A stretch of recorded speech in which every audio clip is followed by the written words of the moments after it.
안녕하세요. 박연 원장입니다. 네, 오늘은 돌출입 증상을 가지신 분들이 숨을 쉬는 방법에 대해서 말씀드리겠습니다. 여러분, 우리가 숨을 쉬는 이유가 뭔가요? 숨을 쉬는 목적은 공기 중에 있는 산소를 잘 몸 안으로 갖고 들어와서 그 폐에서 산소를 이용해서 우리의 신진대사 활동을 충분히 잘 할 수 있도록 도와주는 게 그 목적입니다. 그렇게 하기 위해서는 입으로 숨을 쉬면 안 되고요. 코를 통해서 숨을 쉬어야 돼요. 근데 우리 주위에 보면은 입으로 숨을 쉬는 분들이 꽤 많습니다. 그러면 왜 코를 통해서 숨을 쉬어야 되는지 조금 더 자세히 알아볼 텐데요. 크게는 두 가지 이유가 있습니다.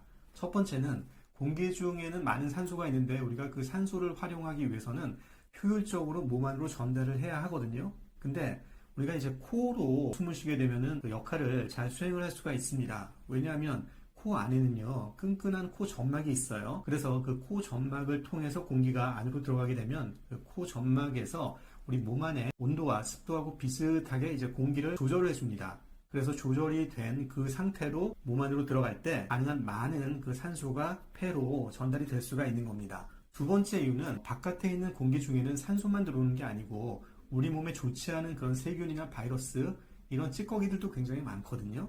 그런 것들은 몸 안으로 들어오면 안 되겠죠. 그래서 그것이 몸 안으로 들어오는 것을 차단해 주는 게 바로 코털이 되겠습니다. 코털이 있어서 그런 바깥의 세균, 바이러스, 이런 이물질, 아주 미세한 물질들을 다 걸러주게 되죠. 그러니까 공기가 코를 통해서 들어오게 되면 그러한 이물질이 들어오지 않게 되기 때문에 몸 안에 나쁜 물질들이 안 들어오게 되죠. 그런데 어떤 원인 때문에 우리가 입으로 숨을 쉬는 분들이 있다고 그랬죠. 입 안으로 공기가 들어오면은 거기서 적절한 온도와 습도를 맞춰주는 그런 기능이 입 안에는 없어요. 온도와 습도가 맞춰지지 않은 상태로 공기가 폐로 들어가기 때문에 폐로 들어가는 산소의 양이 줄어들게 됩니다. 산소를 전달하는 효율이 코를 통해서 숨 쉬는 것보다 훨씬 떨어지게 되죠. 그리고 또 한 가지 아까 말씀드린 것처럼 바이러스나 세균, 이물질 같은 것들이 이제 있는데 코를 통하면 다 걸러지게 되는데 입을 통하게 되면은 그걸 걸르는 방법이 없어요. 그래서 나쁜 물질들이 따라서 들어오게 되는 거죠. 자, 그래서 이렇게 코를 통해서 숨을 쉬게 되면은 말씀드린 것처럼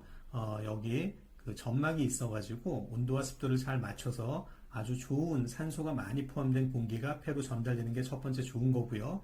그 다음에 세균이나 바이러스 이런 이물질들이 코털에서 다 걸러지면서 나쁜 것들이 많이 차단이 되어서 호흡기 안쪽으로 들어오지 못하게 되는 거죠. 반대로 입으로 숨을 쉬게 되면은 입 쪽으로 들어가게 되면은 온도와 습도 조절이 어려워서 산소를 충분히 전달하기 어렵고요. 그 다음에 입 안에서 세균 같은 걸 걸러주는 그런 장치가 없기 때문에 그런 미세한 세균 바이러스들이 더 침투하기가 쉽게 되는 거죠. 그래서 산소가 충분히 전달이 못 되게 되면은요, 우리가 효율적으로 신체 활동이 일어나지 않습니다. 그래서 우리가 깨 있을 때는요, 집중력이 떨어진다거나 잠을 잘 때는 산소가 충분히 잘 들어와 줘야지 짧은 시간을 자더라도 개운하게 일어날 수가 있는 건데, 이렇게 입으로 숨을 쉬어서 충분히 산소가 들어오지 못하게 되면은 많은 시간을 잤는데도 아침에 일어나고 나면 개운치 않은 그런 경우가 많이 생기게 됩니다. 또 입으로 숨을 쉬게 되면 세균이나 바이러스 많이 들어온다고 그랬죠. 그런 게 들어오면서 목감기도 많이 걸리고요. 편도염 같은 것도 많이 생기죠. 자, 그러면 교정을 하러 오시는 이제 돌출된 입을 갖고 계신 분들, 이런 분들이 숨 쉬는 게 어떨까요? 보시는 것처럼 입을 다물고 있지만 이분이 힘을 주고 입을 닫는 거죠. 하루 종일 이렇게 있을 수는 없을 거예요. 앞으로 앞니가 뻗어 있죠. 이렇게 뻗어 있기 때문에 입이 이런 형태가 이렇게 좀 나오는 형태가 되는 거예요. 이분이 힘을 빼고 있으면은 입을 다물 수가 없죠. 공기가 입을 벌리고 있을 때는 계속 안으로 들어온단 말이에요. 이게 입으로 숨을 쉬는 거예요. 이렇게 되면 아까 말씀드린 것처럼 집중력도 떨어질 수 있고요. 밤에 자고 나서 오랜 시간을 자도 훨씬 남들보다 개운치 않을 수가 있는 겁니다.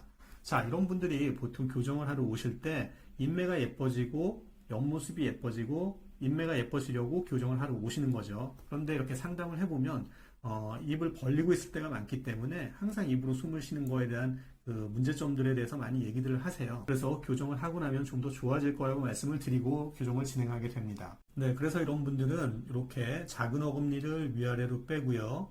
반대쪽도 빼고 4개를 빼고 앞니를 뒤로 집어넣는 교정을 하게 됩니다. 네, 발치 공간이 줄어들고요. 이렇게 이제 교정 끝난 모습이고요. 끝나고 나면 아까 앞으로 뻗어있던 치아가 각도가 이제 많이 이렇게 줄어들었습니다. 이렇게 줄어들었고, 이렇게 치아가 안쪽으로 들어가니까 돌출되었던 입부분이 이렇게 보기 좋게 이렇게 들어가게 되는 거죠. 턱선도 나오고요. 자, 이렇게 되면 어떻게 될까요? 우리가 앞에서 봤을 때 입부분이 나와 있었죠. 그러니까 입이 편하게 다물어지지 않기 때문에 입으로 숨을 쉴 수밖에 없었어요. 그러면 우리가 입으로 숨을 쉴 때 그런 문제들이 많이 있었잖아요. 그런데 교정을 하고 나서 인매도 물론 이뻐졌지만 입을 편하게 다물 수가 있는 거예요. 그럼 가만히 있을 때 입을 벌리지 않고 있으니까 공기가 입으로 들어갈까요? 안 들어갈까요? 안 들어가게 되겠죠. 그러면 공기는 코로 들어가는 거예요.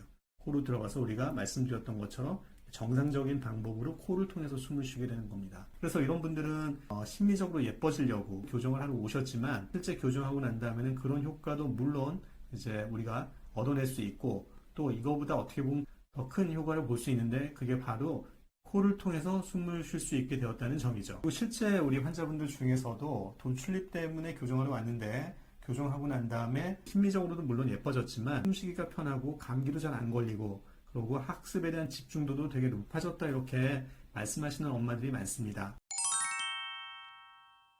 네, 이상으로 오늘은 돌출입 증상이 있으신 분들 숨쉬는 방법에 대해서 말씀드렸고요. 돌출입 교정 후에 코로 잘 숨 쉴 수 있게 된다는 내용까지 말씀드렸습니다. 다음 시간에 다시 뵙겠습니다.